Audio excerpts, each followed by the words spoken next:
Ecuador நாட்டில் நான் வேலை பார்த்த அந்த பல்கலைக்கழகத்துக்கு நான் நாள்தோறும் செல்லுகிற வழியிலே மலக்காத்தோ சிரியோ என்கிற ஒரு நதி இருக்கிறது.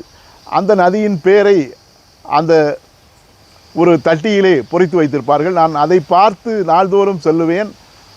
என்னுடைய உள்ளத்திலே அந்த பெயரை பார்க்கும்போது மலைக்காட்டு நதி என்கிற பெயர் உள்ளத்திலே எழும். நான் அதை வைத்து ஒரு கவிதை எழுதினேன்.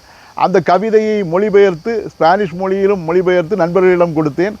அதை பார்த்துவிட்டு ஸ்பானிஷ் பேசுகிற நண்பர்களும் அங்கே இருக்கக்கூடிய பழங்குடி மொழியாகிய கீச்சுவ மொழி பேசக்கூடிய நண்பர்களும் என்னிடம் வந்து கேட்டார்கள், மலைக்காட்டு நதி என்றால் என்ன என்று. நான் அதை விளக்கி கூறினேன். அவர்கள் அந்த பொருளை கேட்டு அவர்கள் மிகவும் வியந்து போனார்கள். ஏனென்றால் அவர்களுடைய அந்த கீச்சுவ மொழியிலும் அதே பொருள்தான் என்று அவர்கள் குறிப்பிட்டார்கள். நானும் தமிழுடைய அந்த ஆதிக்கத்தை எண்ணி நானும் மிகவும் வியந்து போனேன்.